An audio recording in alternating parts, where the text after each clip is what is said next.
magandang araw mga bayang karerista. Nandito na naman po si Rematista na magbibigay sa inyo ng karera tips and analysis. Ngayong araw ng Miyerkules, November 20, 2024. Meron tayong 7 karera ngayong araw na to. Bago nga pala ako magsimula, meron nga pala akong pag-giveaway na 100 Gcash at 5 ang pwedeng manalo pag na-reach na natin ang 1,000 subscribers. Paalala ko lang po, para lamang po ito sa mga subscribers ko. Kaya kung hindi ka pa nakasubscribe ay mag-subscribe ka na at i-hit mo na rin ang notification bell para updated ka lagi sa mga bagong ilalabas kong video. Mag-subscribe na kayo baka sakaling manalo ka sa ating pag-giveaway. So balik tayo sa karera tips and analysis at simulan na natin. Race 1, simula ng winner take all event. Isang 2-year-old maiden race. Ang pamprimero ko rito itong numero 1 Sunset Beauty na nasa tayo ni Mark Alvarez. Ito may bisyo tong kabayo na to sa pagsalida. Pero pag nakasalida to ng maayos, walang talo to rito. Last run nito meron tong 116.8 sa 1200 nitong November 3 lang. Isang debanderang kabayo to at pwede rin namang isunod lang. Nakaraang takbo nito naiwan to sa aparato kaya nahirapan humabol si kabayo. Pero pag naging maayos ang paglabas nito, lamang na to rito. Second choice ko nun itong numero 2 na Unforgettable na nasa kay ni J.D. King Flores. Tumakbo to sa Nobati race. Meron tong 116.4 sa 1200 itong November 8 lang. Isang debanderang kabayo. Baka ito na rin yung makalaban ni Sunset Beauty rito. Huwag lang matatabunan sa largahan, baka makakuha agad ng panalo to rito. Baka madihado pa tong kabayo na to.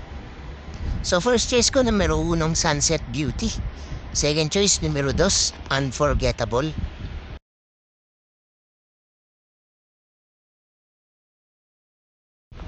Lipat na tayo rito sa race 2. Simula ng pick 6 event. Isang class 5 6 to 10 split. Ang pamprimero ko rito itong numero 2 na si Tawi-Tawi Island na nasa kay ni John Paul A. Guse. Last run ito maganda yung tinakbo ni kabayo. Meron tong 115.8 sa 1200 nitong November 13 lang. Nasigunda to dun kay Dugong Bughaw. Isang diremating kabayo at gamay din to ng regular jockey niyang si John Paul A. Guse. Baka pwesto lang to ng maayos, makakapanalo na to rito. Second choice ko na rin itong numero 1 Golden Aria na sasakyan ni R.C. Baldonido. Ito medyo nabitin lang nakaraan.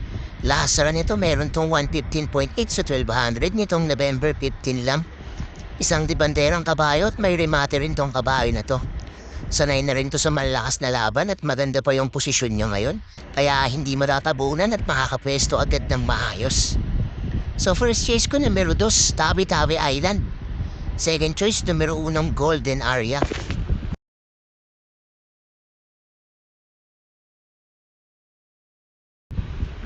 Dito na tayo sa race 3. Simula ng pick 5 event.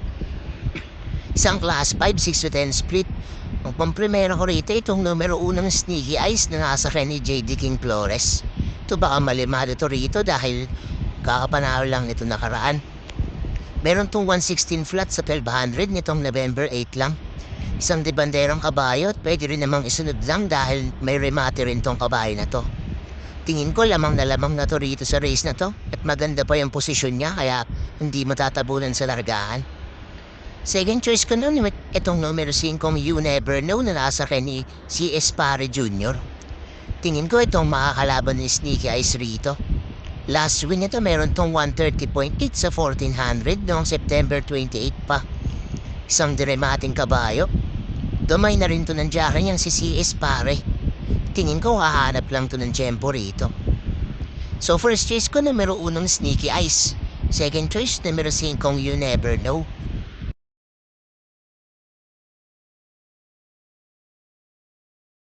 Lipat naman tayo rito sa race 4. Simula ng pick 4 event. Isang class 5 11 to 15 split. Ang pamprimera ko rito itong numero 3 na si Kalangaman Island na sa kay ni C.S. Pare Jr. Ito, mahanap lang din to ng tempo pero dito tingin ko lamang na siya sa grupo na to. Last run nito meron tong 130.2 sa 1400 nitong November 10 lang. Isang diremating kabayo at gamay na rin to ng regular jockey niyang si CS Pare. Tingin ko ito ang malyalimado rito sa race na to. Huwag lang matatabunan sa largahan, malaki na ang chance nitong manalo. Second choice ko itong dehadong numero 1 na si Happy Kid na nasa ni Patty Dilema. Ito mahilig sa dehado tong kabayo na to. Last win ito meron tong 130.4 sa 1400 noong October 2 pa.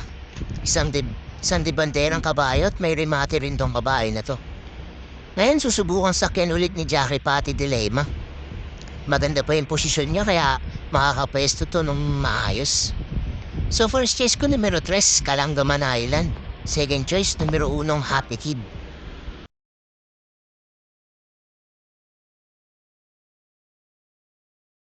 Dito naman tayo sa race 5. Kuling extra double para sa araw ng Miyerkules. Isang class 5, 6 to 10 split. Ang pamprimero ko rito itong numero 3 na si Taipan 1 na sa ni JC De La Cruz. Ito tingin ko angat na to sa grupo. Last win ito meron tong 116 flat sa 1200 noong October 16 pa. Isang debanderang kabayo at may remate rin tong kabayo na to. Dumay na rin to ng regular jockey niyang si JC De La Cruz. Wala namang ibang medyo matulin dito sa race na to kaya baka makasolo to sa harapan at makatapos si kabayo. Second choice ko naman itong pandihado kong numero 2 na si Lightning Bolt na nasa ni Mark Alvarez. Ito mahilig sa dihado tong kabayo na to. Last win ito meron tong 131 flat sa 1400 noong September 25 pa. Isang debanderang kabayo at pwede rin namang isunod lang to. Dito baka madihado pa to. Baka makadihado ulit si kabayo pag nakapwesto ng maayos. So first choice ko numero 3, Taipan 1. Second choice numero 2, Lightning Bolt.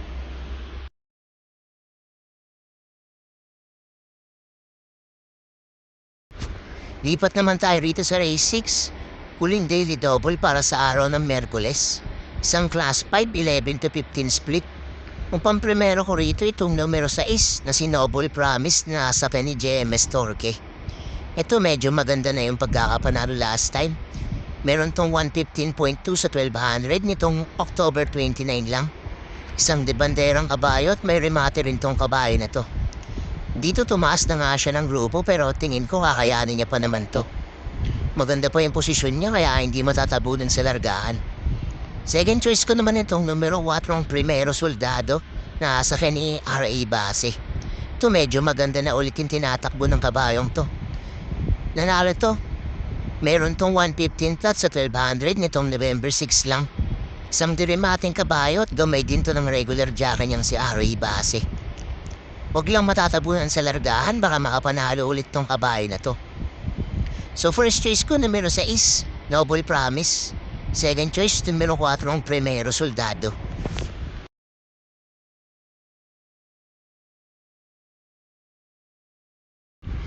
Dito na tayo sa race 7. Huling race para sa araw ng Miyerkules at para atiin na ng winner take all. Isang class 5, 5 split placers. Ang pamprimero ko rito itong numero 1, Quincy na sa ni JT Pabilik. Ito medyo nabitin lang nakaraan dahil nakabalik pa yung kalaban niyang si Princess Serena. Last run ito meron tong 116.6 sa 1200 nitong November 15 lang. Isang debanderang kabayo pero pwede rin namang isunod lang dahil may remate rin to. Medyo gumaan na yung mga kalaban niya rito kaya tingin ko lamang na siya rito. Second choice ko naman itong numero 8, Ice on Sunrise na sa ni J.D. King Flores. Tingin ko ito na rin makakalaban niya rito. Last run ito meron tong 116.8 sa 1200 noong October 9 pa. Isang debanderang kabayo at may balik din tong kabayo na to. Maganda rin yung posisyon niya kaya hindi matatabunan sa largahan to. Sanay na rin to sa malakas na laban kaya tingin ko medyo magaan na rin para sa kanya tong laban. Baka sila na rin dalawa ni Quincy yung maglaban dito sa race na to. So first choice ko numero 1, Quincy. Second choice numero 8, Ice on Sunrise.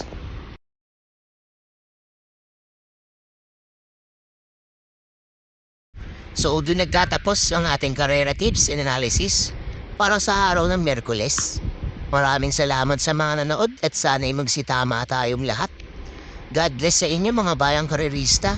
Don't forget to like, comment, and subscribe for more karera tips.